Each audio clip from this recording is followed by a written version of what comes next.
I had a phone call, newly qualified, had a therapist that I'd never met before, she didn't know who I was, phoned me and told me I was charging too much. And I said, well, okay, thanks for reaching out. I'm not really sure what made you think you could, but okay, thank you for opening a conversation. And she was coming and attacking me because she felt that I was unjust. She was stressed and felt she was able to then reach out to me and shout at me down the phone. So tell us who you are and what you do in a way that you would explain it to somebody at a dinner party. Oh, okay. So I'm Shauna. I am a accredited play therapist, and that to me means supporting the mental health and well-being of people. Anyone that has a mental health, anyone that is a person, that is where I am. That is my jam through play and creative arts. So what drew you into play therapy specifically, and did you always have a plan to do it, or did you arrive at it unexpectedly? I think that there's a lot of different paths that led me to it, and I discovered play therapy in my late teens. Had play therapy myself, like as a teen, but also where I worked as a teaching assistant, I discovered that you actually could do it as a profession, not just seeing someone. Hadn't considered it until then. It realigned for me when I was 25, when the paths crossed, and it meant that I had the time, the capacity, still not the skills or the mindset, but it meant that I was ready to go. So it took nearly 10 years to be in a position that I could take and act on my play therapy career. So you mentioned that you had therapy in your teenage years. Tell me a little bit more about that. So my history is I'm a care leaver, and meant that I would carry stories, and still do to some extent, of my history. But what I didn't realise at the time, as being an 18-year-old, is that I was holding on to patterns and shame that wasn't mine to hold.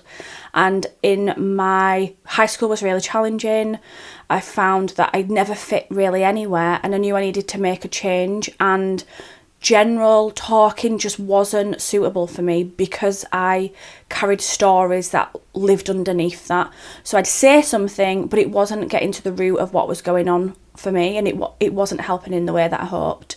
And I discovered sand tray therapy, and that is how I led into play therapy essentially, is because I could support myself in dealing with the shame in a way that wasn't reflected to make it I was a bad person. It was the experiences around me that was challenging. Are there things that people misunderstand about play therapy when they hear that you're a play therapist? Always.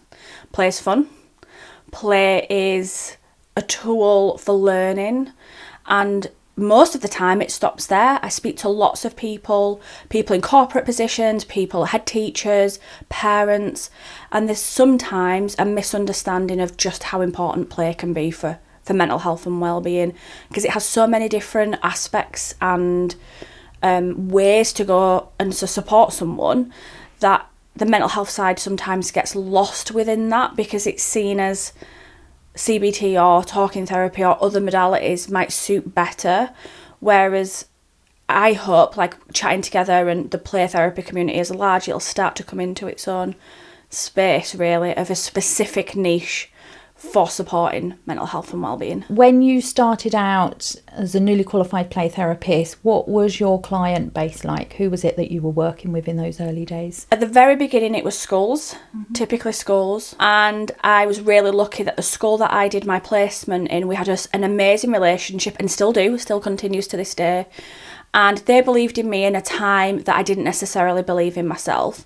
The head teacher, the Senko, shout out to Adam, was phenomenal in terms of building my confidence as a play therapist, as a newly qualified play therapist. And had it not been for them, I wouldn't have the business that I have now, because they gave me the skills and the belief in myself that it was possible.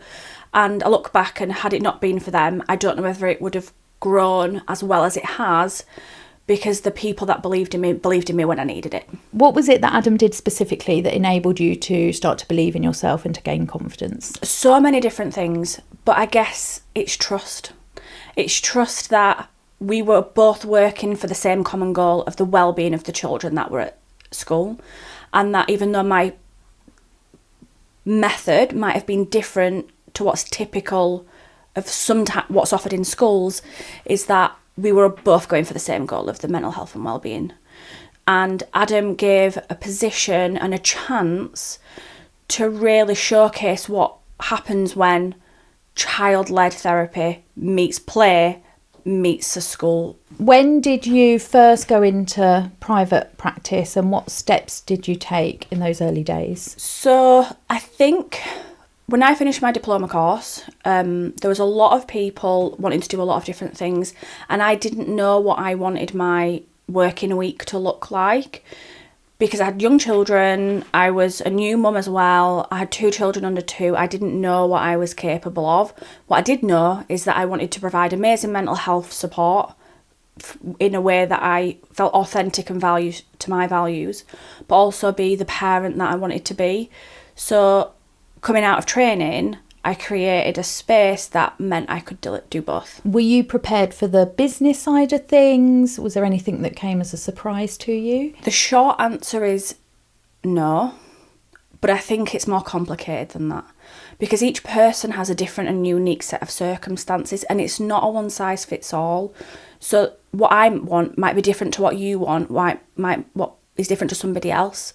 But I think there are principles that we can all learn to help us achieve the goals that we're all aiming to achieve. And that is to be competent, professional, well-rounded, earning a living wage to be able to do the things we want to do with our families. But I think there is a gap there in terms of the knowledge that we need as therapists, because money is taboo. We talk about it in a way that is secretive, or these are my experiences anyway. Or if you share that you've got a session fee that's higher than average, the other people in the community. I had a phone call, newly qualified, had a therapist that I'd never met before. She didn't know who I was, phoned me and told me I was charging too much. And after a conversation, and I said, well, okay, thanks for reaching out. I'm not really sure what made you think you could, but okay, thank you for opening a conversation. If you're happy with your fees, then I'm happy for you. And it turned out she wasn't happy with the fees, and she was coming and attacking me because she felt that I was unjust. But actually, when you look underneath that, she wasn't charging anywhere near enough to cover her baseline costs. She was stressed and felt she was able to then reach out to me and shout at me down the phone. What was your relationship with money like when you first started to charge? Was it comfortable or complicated in any way? It's tricky. My background, as you know, that I'm a care leaver, so means that my access to money was far harder than we never got pocket money, or really late in my teens, that it wasn't spoken about money because we didn't have lots of it. We had enough, but never loads.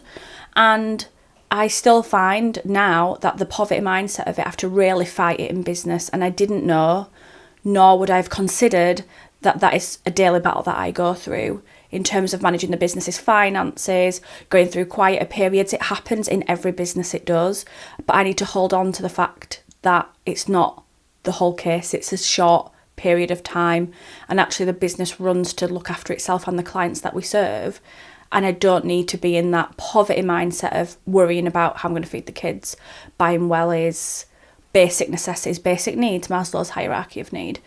And it's remembering that is my ingrained story, but isn't necessarily true or factual now. So when you first qualified, you set up in private practice. What have you been doing since then? So I am passionate for bringing together professionals that value working together in a creative capacity.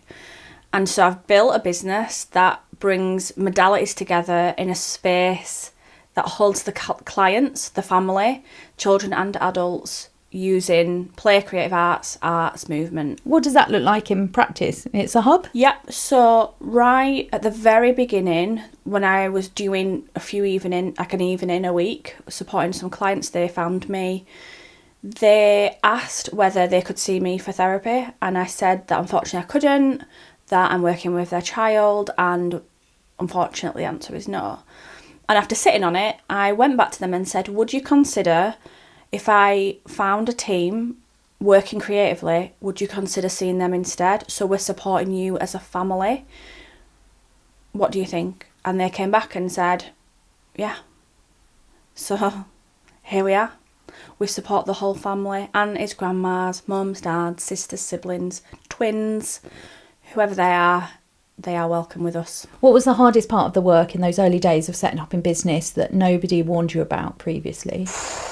It's a great question, and there are different times and different parts that are hard, because ultimately we're working in mental health, and that means that communication has to be clear, and sometimes communication isn't always right, either communication methods of us as clinicians or the families, and it's always being open to knowing that we might not always get it right, and being open to change and support, but that can cause tension when things haven't necessarily been communicated well. So that is something still to this day, and I think it will continue to be something that we look at closely, because communication can rupture or repair something. Our words matter.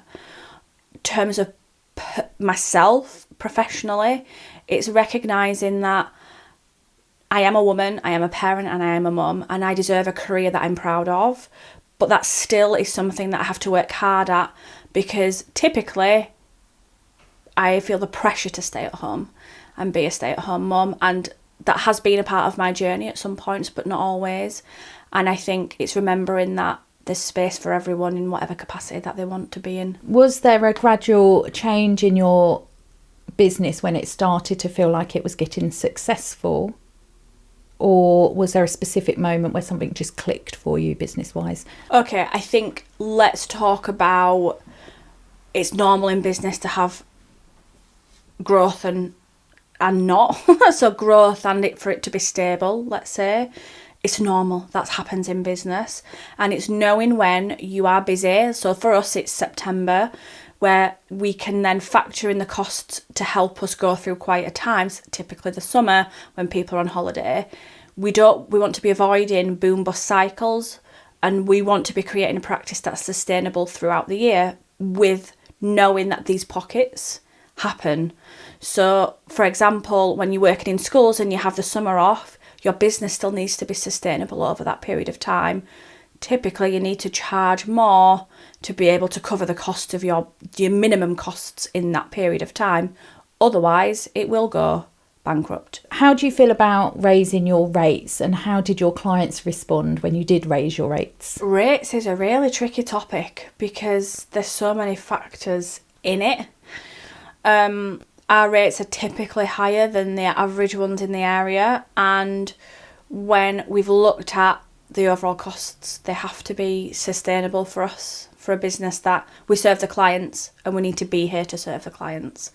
When we have raised the rates, we haven't lost anyone, but it's still a tricky conversation though, because we want to be value for money. We want the clients to feel that their money is going to something that is supporting their mental health and well-being, but also the cost of clay has increased, the cost of resources has, pens, paper, all of these things need to be factored into it. So tricky, but when you have the facts of how much things cost, it's easier to know that it's done with an ethical and sustainable practice in mind. And you pay for space and associates and other stuff, which means that you're setting costs more than normal therapists. Yeah, there's hidden costs everywhere. Like I said, toolkit is an obvious one. Supervision is another. There are travelling, meeting. We support, like I say, a lot with lawyers and councils. We need the time for us to be sat in their meetings for Team Around the Child, for example. That costs. And when we support a family, particularly with these people in mind, we need to know that we can show up for them in a way that they need us, authentically, with value, and to advocate for them and the families. You're a supervisor, you supervise therapists. What would you say to a newly qualified therapist about setting up in practice? There's so many things, so not to overwhelm anyone, but it's finding the community. It is finding the people that are ahead of where you are, to learn from them and to learn from their mistakes so you don't make them. But also when things get tough and you're ready to quit and enough is enough, that you have the people around you to remind you of what you're in it and why you're doing it. Because business is tough, it's not easy. And then add on the mental health side, it adds another complex layer to running a business that sells a product, and it ends at the end once the product is purchased. So I think it's finding the community the women, the men, the people that are ahead of where you are. What's the biggest mistake you see and hear from therapists when it comes to pricing their work and setting their rates? Undervaluing themselves, the time it takes, the length. It takes a lot longer than you think it's going to take. If you could give only one piece of advice to a therapist who feels stuck financially, what would that be? I guess it depends on where the sticking point is, but growth is needed. So where is it that you're stuck? And then go find the knowledge that you're missing. And then you can use that knowledge to become unstuck. We all are. Every business owner does in some way or capacity. Find something in the business or multiple parts. And if it's really challenging, find the people that can do it for you. Where can people find you if they want to follow your work or to get in touch? LinkedIn is a good place to find us, like Shauna, Tiffany is. You'll be able to find me there. And through the website, Lighthouse Therapy Hub, will be contactable. And is there anything that you'd wished that I asked you that I haven't asked you today already? I think that my closing comment is business is tough, but it doesn't have to be that way either. The gaps we can fill with knowledge, the challenges we can find with connection, and one day, hopefully, we'll be able to hear your story of the business that you've grown.